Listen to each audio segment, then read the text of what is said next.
안녕하세요. 사연 읽어주는 남녀입니다.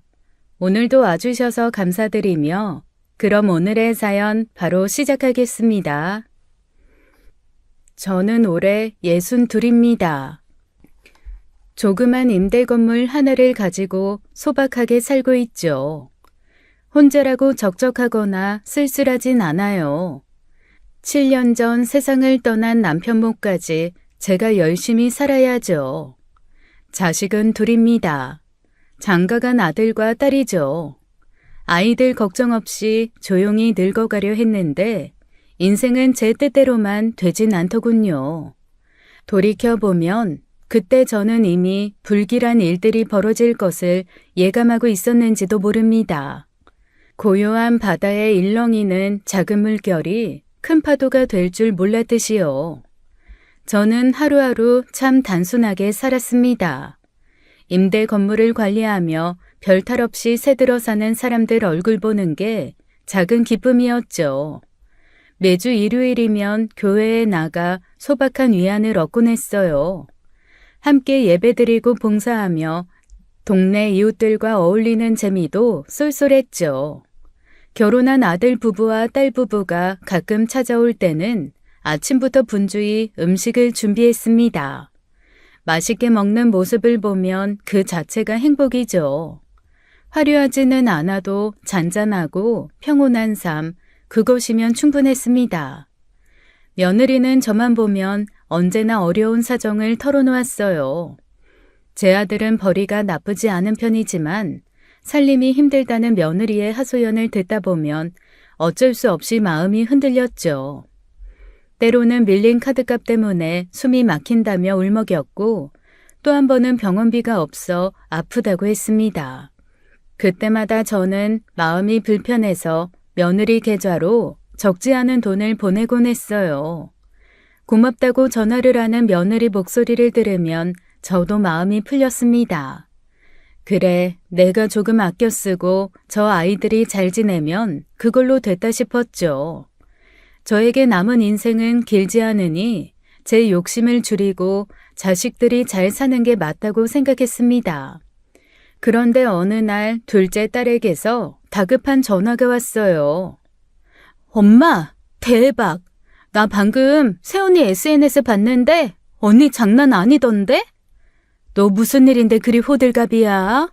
뭐니 세훈이가 명품 자랑이라도 하디? 어? 어떻게 알았어? 엄마 알고 있었어? 뭐? 예, 당연히 농담이지. 근데 지혜가 SNS에 명품 자랑을 했다고? 그래, 새언니 아주 명품 옷에 가방까지 호화롭게 질렀던데? 얘는 그게 말이 되니? 생활비 없다고 울먹이면서 전화한 게 어젠데. 걔가 명품 살 돈이 어딨어? 잘못 본 거 아니야? 엄마도 참 답답해 죽겠네. 엄마가 직접 봐. 내가 괜한 헛소리 하겠어? 지금 링크 보내줄게. 그래, 일단 내가 직접 확인부터 해보고 연락할게. 잠깐만 기다려봐. 딸이 보내준 링크로 들어간 순간 저는 정말 놀랐습니다. SNS 속 며느리는 제가 알던 그 아이가 아니었어요. 비싼 명품 가방과 고급 브랜드 옷, 유명 레스토랑에서 찍은 음식 사진들이 화려하게 가득 올라와 있었죠. 웃고 있는 며느리의 얼굴을 보니 화가 치밀어 올랐어요. 며느리가 어렵다며 매번 저에게 받아간 돈은 결국 저렇게 사치를 부리는데 사용된 것이었습니다.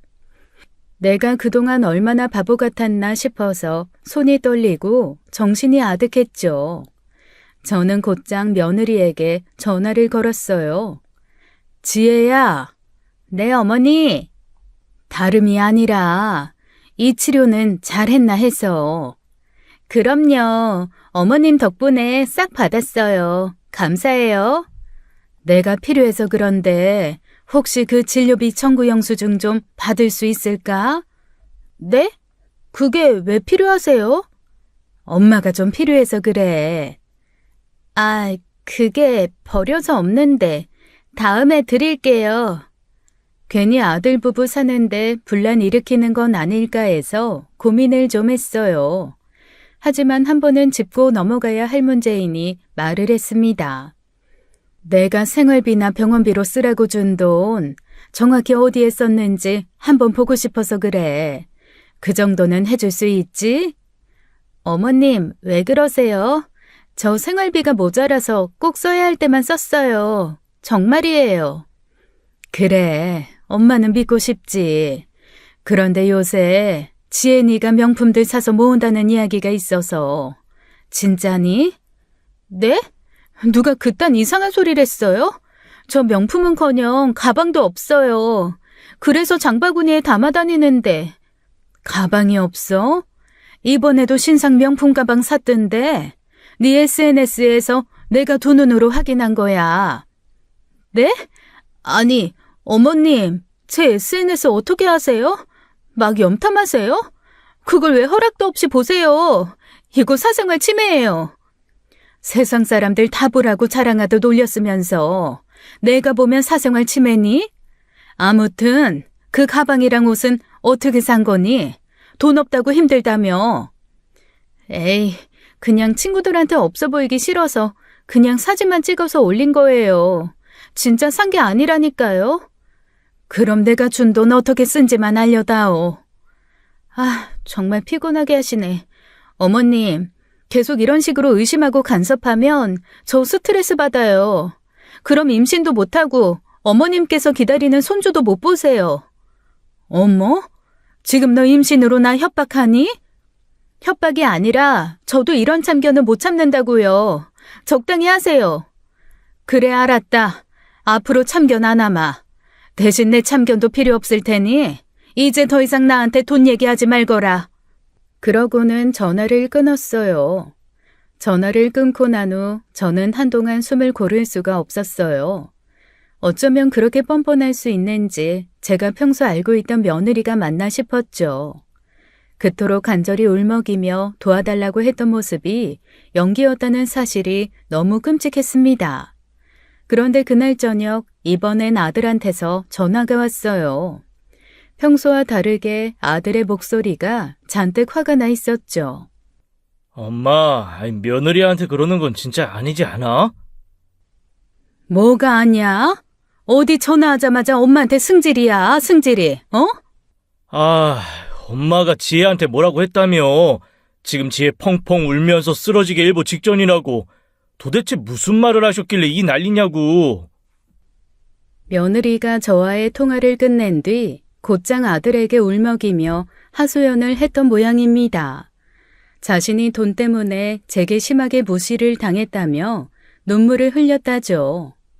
며느리의 억울하다는 눈물에 넘어간 아들은 상황을 알아보지도 않고 무작정 제게 전화를 해 짜증을 내기 시작한 겁니다. 애지중지 키운 아들 입에서 그런 말이 나오니 저도 화가 나더라고요. 엄마가 생활비 몇 푼 줬다고 사람 자존심까지 짓밟으면 돼요? 지혜한테 도대체 왜 그러세요? 돈 아까워서 그래요? 몇 푼? 몇 푼? 돈이 아까워? 이 썩을 놈이 입 뚫려 있다고 지 엄마한테 똥을 뱉어? 그럼 넌 그 몇 푼이 없어서 왜 계속 나한테 손을 벌리니? 그리고 너 지금 제대로 된 상황은 알고 이러는 거야? 아니, 지혜가 펑펑 울고 난리를 치는데 그럼 제가 누구 말을 믿겠어요? 엄마가 선을 넘었으니 걔도 그렇게 속상해하는 거 아니겠냐고. 선을 넘은 건 네 처지. SNS에 올려둔 명품 가방이랑 옷들 그거 네가 사준 거야? 어? 돈 없다고 엄마 돈 가져가 놓고 명품이 웬 말이니? 아니, 그게 진짜든 아니든 엄마가 며느리 사생활까지 그렇게까지 캐고 다니는 게 정상이냐고. 내가 캐긴 뭘 캐고 다녀? 자기가 명품 자랑하면서 이곳저곳에 올려대니 내 귀에까지 들어온 거지. 그리고 난 바보 등신 천치여서 니들이 돈 달라고 하면 돈이나 대줘야 정상이니? 아무튼 제발 선 좀 지켜요, 엄마. 선은 너나 지켜라. 한 번만 더 그러면 너랑 내 사이에도 선 그어버릴 테니까 나한테 이러기 전에 네 처가 뭐하고 다니는지나 제대로 알아봐. 으이구 쭉정이 같은 놈. 평생을 나름대로 올곧게 키웠다고 생각한 아들이 저를 이런 식으로 대하니 화딱지가 밀물처럼 밀려왔어요. 지들 어렵다는 말에 생활비까지 보태준 제가 대체 뭘 그렇게 잘못했는지 알 수가 없었고요. 아들이라고 온실 속에서 물 주고 애지중지 가고 줬는데 키우고 보니 가지마다 가시만 가득 박혀 있었네요. 처음으로 아들에게 깊은 실망과 분노가 느껴졌습니다. 며칠간 잠을 제대로 이룰 수가 없었어요. 억울함과 화는 점점 깊어지고 있었죠. 아들놈은 며느리의 사치를 제대로 확인했는지 어쨌는지 연락도 없었고요. 그리고 일주일 만에 아들 며느리가 직접 저를 찾아왔습니다. 아마도 지원이 끊긴다고 하니 사태를 수습하려는 태도였겠죠. 아들과 며느리가 집에 들어섰을 때 저는 표정을 철저히 관리했어요. 화난 모습도 억울한 기색도 내비치지 않았죠. 처음에는 가벼운 안부부터 묻다가 곧 본론으로 들어갔습니다. 네가 생활비가 없어 어렵다고 할 때마다 난 단 한 번도 의심한 적이 없었다. 어머니, 정말 오해세요. 오해? 네가 말하는 그 오해가 대체 뭐니? 그럼 이 사진은 뭐야? 이게 오해니? 정말 죄송해요. 친구들 앞에서 창피해서 명품 빌려서 찍었어요. 용서해 주세요. 그럼 내가 준 돈 어떻게 썼는지 증명해라. 그럼 네가 사과를 해야 하는지 내가 너한테 사과를 해야 하는지 바로 알겠지. 아니 어머니, 그건 제 사생활인데. 그럼 네 사생활 존중해주면서 난 계속 오해할란다. 앞으론 단 한 푼도 없을 거야. 어머니, 억지 좀 그만 부리세요. 그럼 증명해. 마지막 기회다. 결국 며느리는 끝까지 제가 준 돈을 어디에 사용했는지 밝히지 못했습니다. 그저 아들과 며느리는 무거운 발걸음으로 자기들 집으로 돌아갔죠. 저 역시 마음이 편치 않았지만 이 결정을 절대 바꾸지 않겠다고 다짐했어요. 그런데 며칠이 지나지 않았을 때였어요. 이번에 아들이 저를 혼자 찾아왔죠. 그동안 마음고생을 했는지 얼굴이 퀭했습니다. 엄마, 미안해요. 내가 성급하게 화부터 내고. 미안해야지. 지 처말만 듣고 엄마를 그렇게 몰아붙이더니. 제가 정말 잘못했어요. 다시는 안 그럴게요. 제발 이번 한 번만 용서해 주세요. 용서를 하든 말든 이번 결정은 번복 없어. 그것 때문에 사과하는 거라면 그냥 돌아가. 엄마. 우리 진짜 힘들어요. 다시 한 번만 생각해 주세요. 독이 된 거야, 독이. 네? 독이요? 무슨 독? 너희 어려운 것 같아서 내 마음이 아려서 도왔더니 오히려 그게 너희들한테 독이 됐다고. 이젠 그런 실수 두 번 다시 안 할란다. 엄마, 왜 그래? 아들은 그렇게 어깨가 축 처져 집으로 돌아갔습니다. 아들이 떠난 자리에 씁쓸함이 맴돌았죠. 하지만 어쩌겠어요. 이미 무너진 신뢰가 쉽게 복구될 리 없으니 말입니다. 그 일이 있고 난 후 얼마 지나지 않아 이상한 일이 벌어지기 시작했습니다. 평소처럼 교회에 나가 예배를 드리려고 했는데 들어서는 순간부터 분위기가 심상치 않았죠.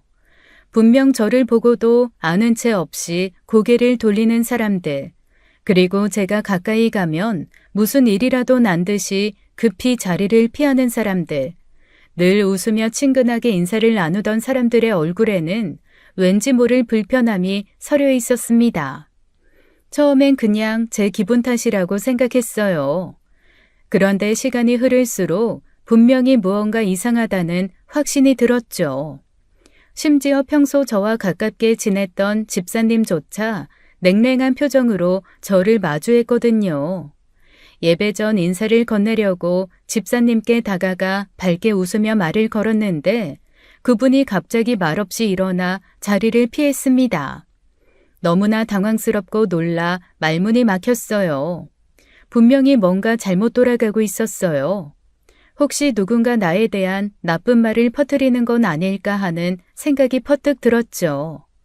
예배가 끝나고 저는 오랜 친분을 유지해왔던 집사님을 따로 만나 이유를 물었습니다. 요즘 교회 사람들이 자꾸 나를 피하는 것 같은데 내가 뭐 잘못했어요? 아, 권사님, 그게 제가 뭐라 말씀드리기가 좀... 나 진짜 답답해서 죽겠어. 이렇게 불안해서는 교회에 발도 못 붙이겠으니 제발 이유라도 좀 알려줘요. 권사님, 사실 요즘 며느님이 교회에서 권사님에 대해 안 좋은 얘기를 좀 했어요. 뭐라고요? 아니, 무슨 안 좋은 이야기를 하고 다녀? 물론 사람들이 다 믿는 건 아니에요. 저도 안 믿고. 근데 며느님이 워낙 구체적으로 말을 하고 다니니까 오해하는 사람들이 점점 늘어나는 거지. 저는 그 말을 듣는 순간 황당했죠. 며느리와의 갈등이 교회 안까지 번져 들어와 저를 괴롭힐 줄은 상상도 못했습니다. 며느님이 갑자기 권사님께서 생활비 지원을 끊으셔서 막막하다고 저번 새벽 기도회에 나와서 엄청 울었어요. 이제 자기 어떻게 사냐고 눈물 뚝뚝 흘리면서 살 방법을 달라고 그렇게 기도를 하고 교인들한테 하소연을 했대요. 뭐라고요? 제가 걔 생활비를 끄는 데는 이유가 있었는데 정작 그 이유는 또 이야기는 안 하죠?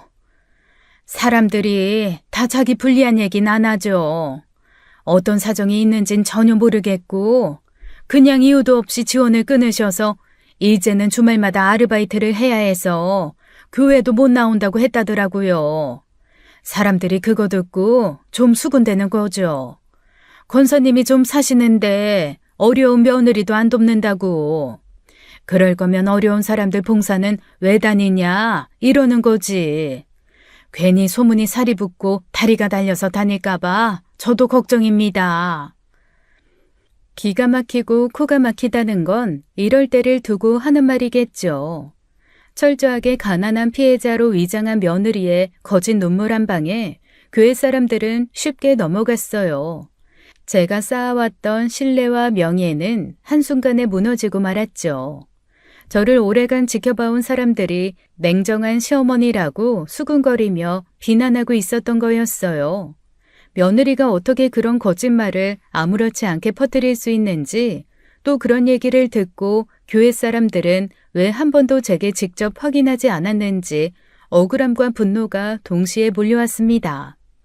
교회에 퍼진 얘기는 사실이 아니에요. 내가 지혜 개 지원을 끄는 건 분명한 이유가 있어서였어요. 아휴, 진짜 나만 억울해서 승질나네.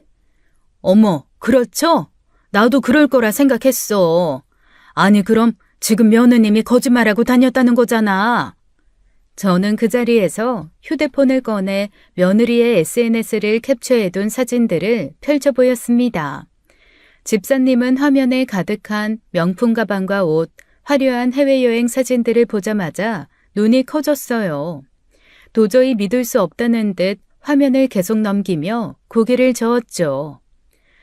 처음에 이거 보고 저도 많이 놀랐어요. 솔직히 남들한테 굳이 밝히고 싶진 않았는데 그냥 이렇게 오해로 남기엔 내 마음이 너무 속상하고 아프네. 정말 몰랐어요. 저도 그동안 며느리 말을 철석까지 믿고 권사님을 너무 쉽게 판단했네요. 미안해요. 에휴, 속상해서 어째? 그러게요. 교회에서 사람들 하나하나 붙잡고 오해 풀기도 그렇고 내가 이 사람 저 사람 붙잡고 며느리 흉봐서 뭐해. 내 얼굴에 침 뱉기지. 그냥 답답하고 속이 상해서. 권사님, 걱정 마세요. 제가 상황 잘 봐서 사람들이 오해하지 않도록 잘 설명해 볼게요. 그동안 권사님이 한 게 있는데 여기서 더 오해하면 오해하는 사람들이 나쁜 거지 뭐. 집사님은 곧장 다른 교인들에게 진실을 조심스럽게 알리기 시작했습니다. 처음에 믿지 않던 사람들도 사실을 알게 되고 모두 큰 충격에 빠졌다고 해요.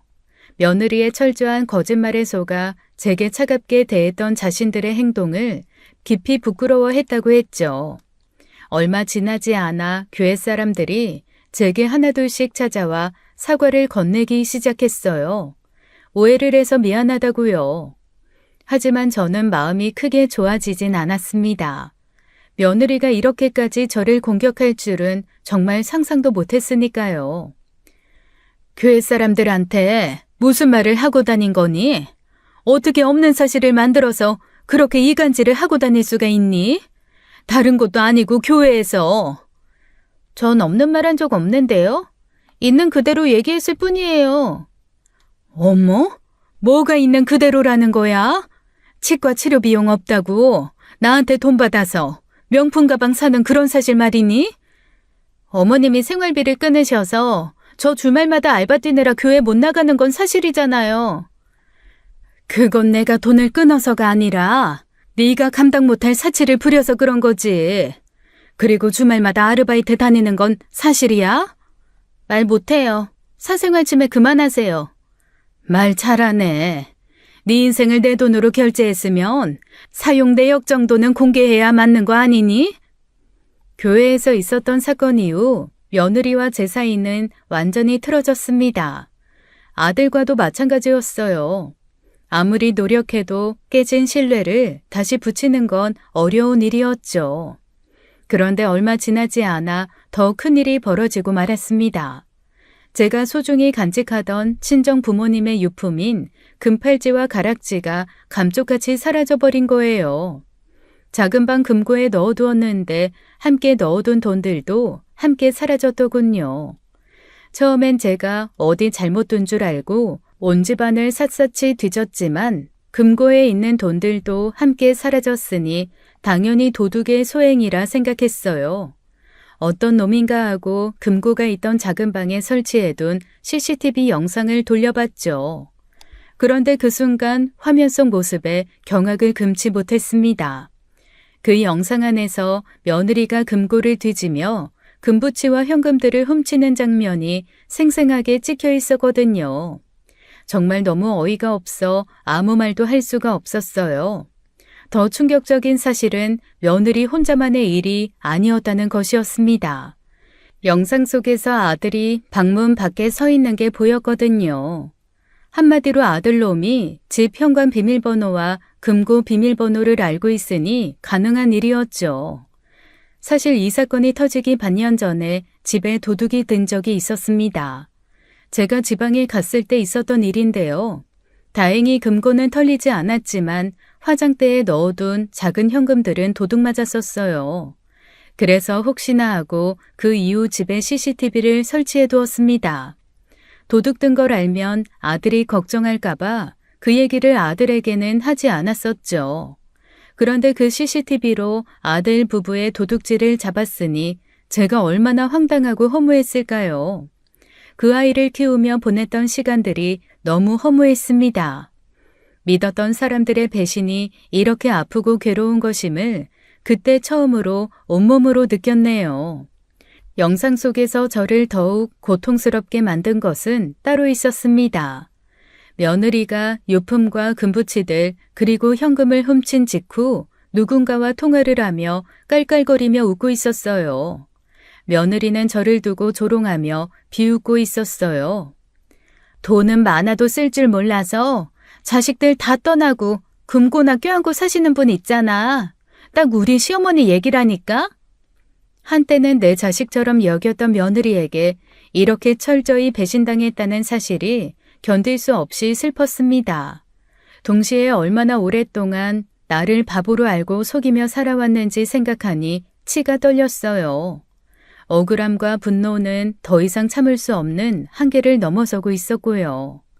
당장에 경찰을 불러 콩밥을 먹이려다가 일단 한번 참고 이야기를 먼저 들어보기로 했습니다. 제가 아들 부부에게 해줄 수 있는 마지막 잡이었어요. 마음을 단단히 다잡고 감정을 철저히 숨긴 채 아들과 며느리를 집으로 불렀습니다. 아들과 며느리가 집에 도착했을 때 저는 태어난 척 차를 내오고 두 사람 앞에 조용히 앉혔어요. 아무 일 없다는 듯 차분하게 대화를 시작했죠. 며칠 전에 집에 도둑이 들었어. 내 부모님 유품이 감쪽같이 사라졌더라. 아무래도 범인, 너희가 혹시 알고 있니? 알면 내 얘기 좀 전해달라고. 저희는 전혀 몰라요. 그런 일이 있었는지도 처음 들어요. 나한테 정말 소중한 물건들이라서 그래. 억만금보다 중요한 물건이라고. 혹시 모르니? 어머니, 저희 정말 몰라요. 혹시 저희를 의심하세요? 그래, 알았다. 몰라야 할 거야. 혹시 아는데 거짓말하는 거면 일 정말 심각해진다. 아들, 너는 어때? 너도 엄마한테 할 말 없어? 왜 그래? 몰라, 우리는. 아니, 나 좀 기분 나쁘다. 내가 어렵다고 아무렴 엄마를 털까? 아니, 모른다고 몇 번을 말씀드려요? 저희가 가져갔다고 생각하시는 거예요? 아, 진짜 기분 나쁘네요. 기분이 나쁘다.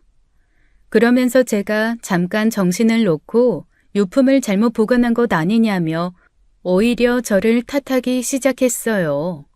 너무나 뻔뻔한 그 태도에 이제 더 이상의 자비는 없다 생각했죠. 엄마 요즘 자꾸 깜빡깜빡 하던데 정신줄 놓고 어디 엉뚱한 데다 놓고 기억 못하는 거 아니야? 잘 좀 찾아봐. 정신줄 놓은 놈은 내가 아니라 도둑 새끼들이겠지. 안 그래? 도둑 새끼들? 복수형이네? 아, 엄마. 괜히 사람 의심하지 말고 다시 찾아봐. 어머님 계속 이렇게 의심하시면 저희도 참기 힘들어요. 마지막으로 기회를 주는 거다. 지금 솔직히 털어놓으면 최악의 상황까진 가지 않을 거야. 진짜 모른다니까요? 왜 계속 저희를 범인 취급하세요? 이제 끝이었습니다. 아들과 며느리의 뻔뻔한 거짓말과 연기에 진저리가 났죠. 저는 핸드폰을 꺼내 CCTV 영상을 두 사람 눈앞에 꺼내 펼쳤어요. 화면이 재생되자 두 사람의 얼굴이 순식간에 굳어졌죠. 이제 빠져나갈 생각은 하지 마. 내가 말했지? 기회 줄 때 양심 선언하면 최악의 경우까지는 안 간다고. 이게 뭐예요? 세상에, 이런 게 있었어요? 가정집에 무슨 CCTV를 설치해요? 어머니, 이거 오해예요. 엄마! 아이, CCTV가 대체 왜 있어? 이런 걸 언제 설치했어? 대체 왜? 지금 그게 중요하니? 니들이 지금 상황 파악이 안 되는 모양인데 이 영상 앞에서 변명 따위가 통할 거라고 생각해? 내가 너희들을 믿고 준 신뢰의 값이 이런 배신이었어? 아니, 그래도 이건 불법 촬영 아니에요? 이렇게 몰래 찍으면 안 되는 거잖아요. 내 집에 내 물건 지키려고 찍은 게 무슨 불법? 그래, 경찰 불러서 물어보자. 내 집에 CCTV 설치한 게 불법인지, 내 금고 열고 금붙이랑 돈 털어간 게 불법인지. 엄마, 잘못했어. 미안해. 오늘부로 너희들에 대한 믿음은 완전히 끝났다. 더 이상 내 인생에 너희들은 없어. 제 목소리가 방안을 차갑게 메웠습니다. 두 사람의 얼굴에는 두려움이 가득했어요. 더 이상 어떤 변명도 통하지 않는다는 걸 깨달은 듯했죠. 훔쳐간 내 부모님 유품 당장 가져다 놔라. 지금 당장! 못해요. 뭐? 너 지금 뭐라고 했니? 이미 중고거래로 팔았어. 찾고 싶어도 우리도 이제 못 찾아. 남의 물건을 훔친 것도 모자라 팔아 넘기기까지 했다고? 준호, 너는 그게 엄마한테 어떤 물건인지 할머니 유품인 거 알면서 그랬다는 말이야? 너희들 진짜 사람 맞니? 엄마, 우리도 상황이 이렇게 커질 줄 몰랐어. 일단 좀 진정하세요. 모른 게 아니라 안 걸릴 줄 안 거겠지. 딱 사흘 줄 테니 어떻게든 찾아놔. 못 찾으면 그땐 경찰서에서 만나자. 이미 팔았는데 어떻게 찾아요? 그리고 나도 힘들었다고. 빚 독촉은 계속 오는데 나보고 어쩌라고. 엄마가 그냥 도와줬으면 이런 일도 없잖아. 따지고 보면 내 탓만도 아니야. 그 빚이 나 때문에 생긴 거니? 너희가 감당 못할 명품의 해외여행에 그렇게 사치 부려서 그런 거잖아. 어디서 잘잘못을 우는애 감히. 내 참을성도 여기까지다. 딱 사흘이야. 경찰에 넘겨서라도 네 할머니 유품 반드시 찾아낼 테니까 그렇게 알아라. 어머니, 경찰까지 부르는 건 너무 심한 거 아니에요? 저희 가족이잖아요. 제발 그건 아니잖아요. 니들이 나를 가족으로 생각하긴 했니? 엄마, 경찰에 가봤자 친족 상도례가 있어서 난 처벌 못해요. 지금 당신만 혼자 빠져나갈 생각이야? 진짜 뻔뻔하다 뻔뻔해. 둘 다 입 다물어. 너 친족상도례 처벌. 그거 헌법 불합치로 중지된 지 오래야. 그리고 너랑 난 같이 살고 있지도 않았으니 친족상 도래고 나발이고 뭐고 상관없이 고소 가능하니까 착각 말어. 정말 엄마 친아들까지 고소하겠다는 거야? 아들 얼굴에 꼭 별을 그려 넣겠다고? 못할 것 같니? 네가 네 애미를 몰라도 한참을 모르는구나. 나는 더한 것도 해. 네가 그렇게 뻔뻔하게 산 게 이 애미 탓이니 지금부터라도 정신 똑바로 차리게 엄마가 참교육 좀 제대로 시켜주마. 아니, 뭐 이런 일로 경찰까지 불러요. 엄마, 살려주세요. 제발요. 듣기 싫다. 당장 내 앞에서 나가.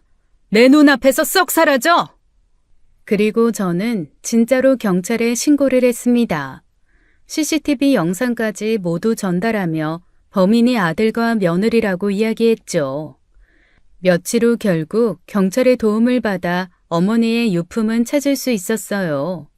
사건 또한 CCTV 영상이라는 명백한 증거가 있었기에 빠르게 마무리할 수 있었습니다. 아들놈은 친족상도례라는 개똥 같은 법을 이야기했지만 사실 그건 24년에 이미 헌법재판소에서 중지 결정이 난 법이었죠. 그래서 아들놈도 며느리와 똑같이 처벌할 수 있었어요. 결국 며느리와 아들에게는 합동절도, 특수절도, 주거침입, 재물손괴, 작물처분 등의 혐의로 징역 1년, 집행유예 2년의 처분이 내려졌습니다. 법적인 결과가 나오자 며느리와 아들은 더 이상 아무 말도 할 수 없었죠. 그날 저는 무너져 내리는 마음을 간신히 추슬렀습니다. 오랜 세월 품었던 아들에 대한 신뢰가 완전히 끝나버렸으니 말이에요. 그렇게 아들 부부와 저의 관계는 돌이킬 수 없이 악화되었죠. 그렇게 저희 가족은 앞으로 다가올 막장 사건을 향해 빠르게 걸어가고 있었습니다. 유품절도 사건으로 아들 부부가 처벌을 받은 후 몇 달이 지났어요.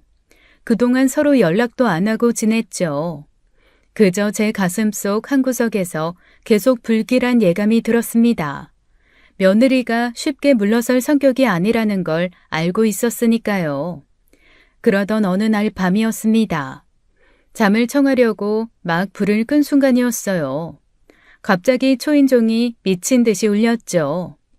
올 사람이 누구인가 싶어 급히 현관 앞으로 나가 인터폰을 통해 화면을 확인했습니다. 그곳엔 다름 아닌 며느리가 서서 계속 초인종을 누르고 있었어요. 저는 놀랍기도 하고 주변 이웃들에게 민폐이기에 서둘러 문을 열어 며느리를 드렸죠. 아주 진한 술 냄새가 풍겼어요. 이 시간에 시끄럽게 무슨 짓이니? 너 술 마셨니? 마시지 안 마셔요? 제정신으로 살 수가 없으니까요. 뭐? 어머니가 경찰에 신고만 안 했어도 제 인생이 이렇게까지 바닥치진 않았어요. 그게 뭐 그리 대단한 거라고 신고까지 하세요? 남의 물건 도둑질해놓고 넌 그걸 내 탓을 하니? 어머니가 모른 척 눈 감아줬으면 우리 다 같이 행복하게 부자로 잘 살았어요. 결국 어머님 때문에 어머님 아들도 인생 막장된 거라고요. 이제 좀 행복하세요? 기가 막혀서 말이 안 나온다. 네가 저지른 짓은 생각도 안 하고 끝까지 나한테 책임 떠넘기는 그 뻔뻔함은 대체 어디서 나온 거니? 어머니가 신고만 안 했으면 그 돈으로 사둔 코인 벌써 5배나 올랐단 말이에요. 이거 어떻게 책임지실 거예요? 네? 오른 만큼 돈으로 주실 수 있냐고요? 그걸 내가 왜 주니? 설사 올랐다고 하더라도 도둑질한 돈으로 투자해서 돈 벌 수 있으면 세상 사람들 다 도둑질부터 시작하겠다. 은행원들도 그렇게 남의 돈 훔쳐서 투자하다가 걸리면 교도소 가는 게 이 나라 법이야. 넌 그걸 지금 변명이라고 하니? 변명이 아니라 알려드리는 거예요. 그리고 제가 어머님한테 왜 변명을 해요? 처벌 다 받았는데. 저 이제 변명할 거 없어요. 집행유예 받았다고? 넌 네가 처벌 다 받았다고 생각하는 거지? 그거 법이 한번 참아준 거야. 앞으로 제대로 살라고 한번 봐준 거라고. 그런데 네가 이렇게 막 나가면 이제 법도 더 이상 너한테 안 참을 듯하다. 헛소리는 여전하시네. 결국 팩트는 어머니가 저랑 어머니 아들 인생 망친 거예요.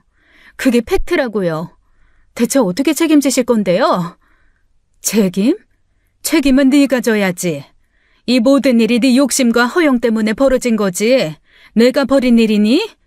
어머니가 고소하지 않고 조용히 넘어갔으면 지금쯤 우린 행복하게 잘 살고 있었겠죠. 그러니까 전부 어머니 잘못이지.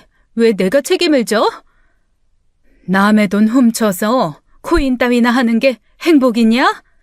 양심도 없는 것. 내 집에서 당장 나가라. 그렇게 양심 잘 챙기시는 어머니는 평생 그 돈이나 꼭 쥐고 혼자 외롭게 늙어가세요. 그리고 혼자 죽으셔. 이게 어디? 내 눈앞에서 당장 꺼지라니까? 며느리는 제 말을 듣지 않고 집 안으로 들어와 마구잡이로 물건을 던지기 시작했습니다. 식탁 위에 찻잔이 떨어져 깨지고 화병이며 액자들도 마룻바닥 위로 쏟아져 산산이 부서졌어요. 저는 너무 놀라 급하게 며느리 손을 붙잡고 난동을 못 부리게 하려고 했죠. 그때였어요. 현관문이 열리며 아들이 집으로 달려들어왔습니다. 아들은 난동을 부리는 며느리를 보며 놀라서 달려와 며느리를 붙잡았죠. 너 지금 여기서 뭐 하는 거야? 내가 여기 오지 말라고 했어, 안 했어? 제발 정신 차리고 진정 좀 해. 술 마셨으면 조용히 집에서 자라고. 속이 터지겠는데 잠이 오냐? 다 당신 엄마 때문이야. 다 당신 엄마 때문이라고. 내가 하루에도 12번씩 화가 나서 참을 수가 없다. 제발 그만 좀 해. 지금 또 문제 키우려고 이러는 거야? 정신 차리고 술 좀 깨면 이야기하자, 어? 아유, 서지혜 가만히 좀 있으라고. 내가 저 여자 콱 담가버릴 거야. 그 순간이었습니다. 며느리는 아들에게 잡힌 몸을 빼내기 위해 아들을 강하게 밀쳤습니다. 갑작스러운 밀침에 아들은 중심을 잃고 그만 뒤로 넘어졌죠. 그 찰나 아들의 머리가 식탁 모서리에 세게 부딪히며 아들은 바닥으로 쓰러졌어요. 순간 저는 숨이 턱 막히는 공포를 느꼈습니다. 머리를 부딪히며 어마어마하게 큰 소리를 냈거든요. 무언가 부서지는 소리였어요. 아들은 미동도 없이 바닥에 쓰러져 있었고 머리에서 피가 흘러나오기 시작했습니다. 정신이 혼미해졌지만 급히 아들 곁으로 달려가 상태를 확인했어요. 하지만 의식이 없었죠. 저는 떨리는 손으로 급히 휴대폰을 들어 응급구조대에 신고를 했습니다. 며느리는 상황의 심각성을 깨달았는지 얼굴이 창백해져 아무 말도 하지 못한 채 제자리에 멈춰 서 있더군요. 저는 아들을 끌어안고 며느리를 향해 소리쳤습니다. 네가 지금 무슨 짓을 한 건지 아니? 이를 어째? 119, 어서 119 불러. 아니에요. 제가 그런 거 아니에요. 전 진짜 이럴 생각 없었어요. 어머, 어떡해. 아니야. 진짜 아니야. 준호 씨, 장난하지 말고 일어나. 어떻게 일을 이 지경까지 만들어? 저는 정신이 나간 며느리를 들어하고 서둘러 119 전화를 했어요. 얼마 지나지 않아 이웃들이 소란스러운 소리를 듣고 집 앞으로 몰려들기 시작했습니다. 곧이어 구급차의 사이렌 소리가 어둠 속에 울려 퍼지며 집 주변은 순식간에 아수라장으로 변해버렸죠. 아들은 구급차에 실려 급히 대학병원 응급실로 옮겨졌습니다. 저도 구급차를 뒤따라 병원으로 향했죠. 병원 응급실 앞에서 기다리는 동안 시간은 멈춘 듯 더디게 흘러갔어요. 의사는 무거운 표정으로 두개골 골절로 아들이 머리를 심하게 다쳐 상태가 매우 위급하며 당장 수술하지 않으면 위험할 수도 있다고 말했습니다. 아들은 곧바로 긴급 수술실로 옮겨졌어요. 수술은 오래 걸렸고 저는 초조함 속에서 기다릴 수밖에 없었습니다. 그 사이 연락받은 딸 부부가 병원에 달려왔어요. 그동안 거리적으로 멀리 사는 딸에게는 아들 부부의 만행을 알리지 않았어요. 뭐 좋은 일이라고 하나하나 전화해서 떠벌리기도 싫었고요. 뒤늦게 오빠의 사고 소식을 들은 딸은 병원에서 그동안의 사연을 듣고는 얼굴이 벌개지도록 분노를 했죠. 참 사위복이 민망하고 나쁘끄러웠어요. 마침내 수술이 끝나고 중환자실로 옮겨진 아들의 모습을 보았을 때 저는 가슴이 미어지는 듯 고통스러웠습니다. 아들은 아무런 의식도 없이 산소 호흡기에 의존한 채 힘겹게 누워 있었거든요. 그렇게 며칠이 지났지만 아들은 깨어날 기미를 보이지 않았습니다. 계속 혼수 상태로 중환자실에 누워있는 아들을 보며 제 심정은 말로 표현할 수 없을 만큼 괴로웠어요. 그 사건 이후 며느리는 병원에 한 번도 나타나지 않았습니다. 연락조차 완전히 끊긴 채 사라져버렸죠. 아들의 상태가 위중해지는 동안 며느리는 책임을 회피한 채 숨어 있었던 겁니다. 그렇게 사건 발생 후 나흘째 되던 날이었어요. 제가 병원 복도에서 지쳐 앉아 있을 때 눈앞에 익숙한 사람이 보였습니다. 며느리였어요. 너무나 뻔뻔하게 아무 일 없다는 듯이 병원으로 걸어 들어오더군요. 그 순간 제가 그동안 간신히 참아왔던 분노가 폭발했죠. 네가 지금 무슨 낯짝으로 여길 와? 어떻게 감히 내 앞에 나타날 수가 있어? 어머, 이상한 말씀을 하시네요. 제가 남편 병문안을 오면 안 될 이유라도 있나요? 그것보다 어머님이 여기로 오시면 안 되죠. 어머니가 자기 아들 밀쳐서 다치게 한 거 아닌가요? 무슨 낯짝으로 여기로 와요? 뭐라고? 지금 네가 내 앞에서 그런 뻔뻔한 거짓말을 해? 넌 정말 하늘이 무섭지도 않니? 뻔뻔하긴요. 제가 아니라 어머니가 밀쳐서 남편이 다친 거잖아요. 어머님이 뻔뻔하죠. 어디서 그런 거짓말을 하세요? 하늘이 안 무서우세요? 아무리 잘못을 했어도 자식한테 그렇게 심하게 하시면 안 되죠. 내가 내 자식을 밀어서 다치게 했다고? 그렇게 말도 안 되는 소리를 하다니 너 정말 사람이 맞긴 한 거니? 이 모든 일 결국 어머니가 자초하신 거예요. 그러니까 이젠 각오 제대로 하시는 게 좋을 거예요. 며느리의 어처구니 없는 거짓말에 저는 극도의 분노를 느꼈습니다. 그런데 며느리는 한술 더 떠 경찰에 허위 신고까지 했어요. 자신의 폭행으로 아들이 쓰러졌는데 그 죄를 저에게 뒤집어 씌우려고요. 잠시 후 병원에 경찰이 도착했고 저는 어처구니 없게도 폭행 혐의로 경찰서에서 조사를 받아야 했습니다. 너무나 기가 막힌 상황이라 말이 나오지 않았어요. 제 결백을 강하게 주장했지만 증거가 없었죠. 집에 있던 CCTV도 금고가 있던 작은 방을 찍고 있었기에 사고가 일어난 거실에는 아무것도 없었어요. 저와 며느리 모두의 진술이 엇갈리자 경찰 수사는 결론을 내지 못했습니다. 허위 신고로 인해 제가 무고하게 경찰서에서 조사를 받게 되자 저는 이루 말할 수 없는 분노와 정신적 고통에 빠졌어요. 경찰서에서 돌아오는 길, 저는 인생에서 한 번도 느껴보지 못한 모욕감과 참담함을 느꼈습니다. 평생 키운 아들은 자기 엄마 집을 도둑질하다가 중환자실에서 사경을 헤매고 있고 며느리는 저를 가해자로 몰아 경찰서 조사까지 받게 하다니요. 참 인생 별거 없구나 싶었어요. 모든 것이 무너지고 남은 폐허 속에 홀로 서 있는 기분이었습니다. 그렇게 하루하루가 지날수록 정신적 압박과 스트레스가 극에 달했고 몸 상태도 급속히 나빠졌죠. 음식도 제대로 넘어가지 않았습니다. 그러다 결국 어느 날 일이 터지고 말았어요. 그날 밤 갑자기 가슴에 심한 통증이 느껴졌습니다. 마치 심장에 송곳이 박히는 듯한 고통이었어요. 처음엔 순간적으로 지나가는 증상이겠지 생각했지만 점점 숨쉬기 힘들고 다리가 풀리기 시작했죠. 그 순간 눈앞이 깜깜해지더니 저는 그대로 바닥에 쓰러지고 말았습니다. 정신이 희미해지며 이대로 죽는 건가 싶은 두려움이 온몸을 덮쳤죠. 얼마나 시간이 흘렀을까요? 어디선가 희미한 소리가 들렸습니다.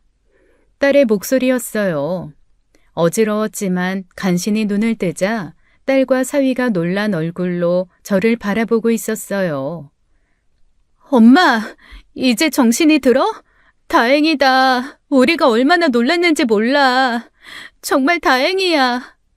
내가 여기가 어디야?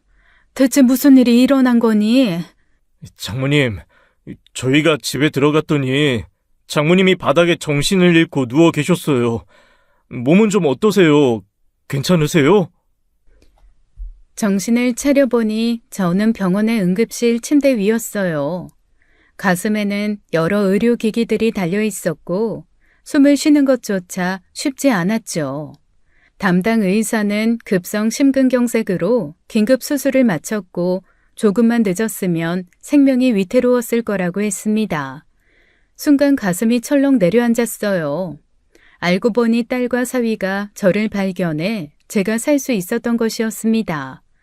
딸과 사위가 아니었다면 저는 이미 이 세상 사람이 아니었을 거라더군요. 의사가요.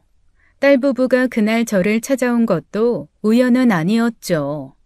아들 사건 이후 제가 걱정된 딸 부부가 왠지 모르게 불안한 마음에 저희 동네로 왔다고 하더라고요. 집 근처에 와서도 제가 연락을 받지 않자 딸이 급히 집으로 찾아온 거였죠. 이상한 불안한 마음이 들었었대요. 그게 저를 살린 셈이었습니다. 그러던 어느 날이었어요. 병원 침대에 누워 멍하니 천장을 바라보던 저는 담당 간호사의 목소리에 정신이 들었습니다. 혼수 상태였던 아들이 조금 전 드디어 의식을 되찾았다는 소식이었어요. 순간 심장이 쿵쾅거리고 머릿속이 아득해졌습니다. 저는 옆에 앉아있던 딸에게 서둘러 말했어요. 지금 당장 아들을 보러 가야겠다고요. 딸은 어이가 없다는 표정으로 절 바라보았습니다. 엄마, 지금 상황이 어떤데? 뭐가 그렇게 예쁘다고 오빠 얼굴을 보러 가겠다는 거야? 나중에 오빠가 오라고 해. 그래도 아들이잖니. 직접 가서 괜찮은지 봐야겠고, 그리고 꼭 물어볼 말도 있어. 엄마는 의사 선생님 말 못 들었어? 당분간 꼼짝 말고 누워 계셔야 한다잖아. 오빠 보러 가는 건 의사 허락받고 가. 제발. 나 좀 그만 좀 속상하게 만들어. 결국 저는 딸의 고집에 2일이 지나 간신히 아들 병실에 가볼 수 있었습니다. 아들의 병실 앞에 도착했을 때 마침 경찰관 2명이 마침 방문 조사를 진행하려고 들어가는 참이었어요. 저는 그 상황을 지켜보았죠. 사건 당일 상황 기억하십니까? 머리를 다치셨다고. 괜찮습니다. 대부분 다 기억합니다. 당시 상황을 가능한 정확히 진술해 주십시오. 분명히 기억하는데 제가 다친 건 어머니 때문이 아니라 아내 때문입니다. 그게 무슨 말씀이십니까? 아내분과의 진술이 달라서 그런데 다시 한번 정확히 어떤 상황이었는지 설명해 주시겠어요? 제 아내가 어머니한테 폭언을 퍼부으면서 폭력을 행사하려고 했어요. 그래서 제가 아내를 말리다 아내한테 밀쳐지면서 다친 겁니다. 분명히 말씀드립니다. 그럼 지금 하신 말씀은 모두 사실이고 며느리분이 했던 기존 진술이 거짓이라는 게 맞습니까? 네, 맞습니다. 이게 정확한 사실입니다. 지금까지 제가 겪었던 억울함이 마침내 진실로 밝혀진 순간이었죠. 그동안 며느리가 경찰과 사람들에게 퍼뜨렸던 거짓말이 한순간에 무너지는 것을 확인하고 나니 저도 모르게 눈물이 핑 돌았습니다. 그렇게 야속하던 아들이었지만 그래도 진실은 말해주는구나 싶었고요. 경찰관들은 아들의 진술을 바탕으로 사건을 다시 조사하겠다고 하고는 자리를 떠났죠. 그 직후 딸이 아들 병실로 씩씩거리며 쳐들어갔어요. 오빠, 어떻게 사람이 돼서 엄마 집을 털 생각까지 해? 미쳤어? 내가 정말 잘못했어. 전부 내 탓이야. 변명할 여지도 없어. 오빠 욕심 때문에 엄마가 목숨까지 잃을 뻔한 거 알아? 어떻게 그럴 수가 있어? 그땐 그냥 어머니가 날 이해해주지 않는다고만 생각했어. 정말 내가 미쳤었나 봐. 후회돼서 미치겠다. 이제 다시는 엄마 앞에 나타나지 마. 얼굴 볼 생각도 하지 말고. 나도 이제 오빠 안 볼 거야. 오늘이 마지막이라고. 알아? 그래. 더는 나도 할 말이 없어. 정말 미안해. 너한테도 엄마한테도. 이후 사건은 처음부터 다시 조사가 시작되었어요. 며느리는 경찰서에서 재조사를 받으면서도 끝까지 거짓 주장을 굽히지 않았죠. 오히려 자신이 아니라 제가 폭력을 휘둘렀다고 뻔뻔하게 진술하며 제가 아들과 짜고서 거짓말하는 거라고 했습니다. 끝까지 저를 가해자로 몰아갔죠. 하지만 결국 결정적인 증거는 아들의 진술이었어요. 아들은 의식을 회복한 후 경찰 앞에서 사고 당시의 상황을 일관되고 분명하게 증언했습니다. 며느리가 저에게 폭력을 가하려 했고 이를 말리다가 자신이 크게 다쳤다는 사실을 뚜렷하게 밝혀주었죠. 아들의 진술이 결정적 증거로 채택되면서 수사는 급물살을 탔습니다. 며느리는 곧장 중상해죄와 무고죄로 기소되었죠. 그동안 자신이 한 행동에 대한 반성도 없이 무고한 저를 가해자로 몰아 책임을 전가하고 피해자인 남편에게도 심각한 신체적 피해를 입힌 점이 강력한 가중처벌 요소로 작용했어요. 무엇보다도 과거 저희 집에 들어와 제 유품을 몰래 훔쳤던 절도 사건으로 이미 집행유예를 받고 있었기에 이 사건까지 더해져 더욱 무거운 처벌이 내려지게 되었습니다. 재판 과정에서 며느리는 처음부터 끝까지 억울하다고 주장했어요. 판사 앞에서도 뻔뻔하게 거짓말을 했죠. 하지만 재판부는 그 주장을 믿지 않았어요. 결국 며느리는 징역 3년이라는 무거운 실형을 선고받았죠. 내가 이렇게 망가진 거 다 당신 때문이잖아. 끝까지 이렇게 독하게 굴어서 나 감옥 보내야 직성이 풀리세요? 두고 봐. 절대 이대로 안 끝날 거예요. 반드시 똑같이 돌려줄 테니까 각오해. 며느리는 판결이 끝나고 법정에서 퇴장하는 순간까지 분을 참지 못하고 저를 향해 고함을 쳤습니다. 그 광경을 바라보면서도 며느리가 지금까지 벌인 일을 생각하며 제대로 된 응징이라는 생각만이 강하게 들었죠. 평생 쌓아 올린 둑을 허물고 들어온 거센 물살이 마침내 다시 제자리로 돌아가는 것을 보는 기분이었어요. 며느리는 자기가 저지른 행동의 결과를 받는 것뿐이니까요. 그 후로도 저는 병원에서의 생활을 이어갔습니다. 다행히도 아들의 상태가 점점 나아지고 있다는 소식이 들려왔죠. 여전히 아들에게 배신당한 상처와 분노가 있었지만 그래도 아들이 깨어나 회복 중이라는 사실에 마음은 놓이더라고요. 하루는 간호사가 아들이 저를 보고 싶어 한다고 했습니다. 잠시 망설였지만 결국 아들의 병실로 갔어요. 아들이 저를 보며 눈물을 흘렸습니다. 엄마, 내가 너무 잘못했어. 엄마 마음을 아프게 하고 큰 상처만 줘서 정말 미안해요. 진작 정신 차리지 못한 날 용서해줘요. 이제 와서 네가 그러니 마음이 더 아프구나. 하지만 엄마도 아직은 네가 준 상처가 너무 깊어서 쉽게 용서하긴 힘들 것 같아. 내가 어머니 말보다 아내 말을 믿고 어머니를 지켜드리지 못한 게 평생의 한이 될 것 같아요. 정말 죄송해요, 엄마. 그동안 받은 상처가 너무 컸기에 완전히 용서하기는 쉽지 않았어요. 무엇보다 아들을 위해서라도 쉽게 용서해주는 것은 안 될 일이었죠. 아들도 저의 마음을 이해한 듯 고개를 숙였습니다. 그 후 아들은 병원에 있는 동안에도 며느리를 상대로 이혼 소송 절차를 진행했어요. 변호사를 통해 신속히 이루어졌죠. 이미 며느리는 구속되어 있었기 때문에 이혼 절차는 생각보다 빠르게 처리되었어요. 그렇게 아들은 며느리와도 이혼을 했죠. 모든 사건이 마무리되고 저는 퇴원을 하여 제 집으로 돌아와 홀로 지내기 시작했습니다. 그런데 며칠 후 딸 부부가 저를 찾아왔어요. 엄마 혼자 두는 거 이제 너무 걱정돼서 안 되겠어요. 이제 우리랑 같이 살아요. 고맙긴 한데 너희한테 괜히 폐만 될까봐 망설여 지는구나. 엄마도 참 가족끼리 무슨 폐예요. 더 이상 혼자서 힘들게 지내게 안 할 테니까 이제 제발 고집 그만 부려요. 결국 저는 딸의 진심을 받아들여 딸이 사는 동네로 가서 합가를 시작했습니다. 아들과는 건강을 회복한 뒤 가끔 연락을 합니다. 명절이나 생일 때 정도예요.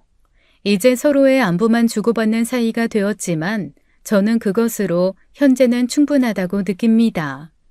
이번 사건을 겪으며 저는 가족 간의 신중함과 지혜가 얼마나 중요한지 뼈저리게 깨달았어요. 서두르지 않고 천천히 징검다리를 건너듯 이제 저는 가족이란 관계에서 더욱 조심하고 현명하게 살아야겠다고 깊은 성찰을 하게 되었습니다. 이제 저는 과거에 더 이상 얽매이지 않기로 했어요. 남은 인생 제 자신을 최우선으로 여기고 자유롭고 건강한 노년을 보내리라 굳게 결심했습니다. 지금까지 사연 읽어주는 남녀였습니다. 끝까지 시청해주신 여러분 감사드리며 저희는 다음 사연으로 돌아올게요. 감사합니다.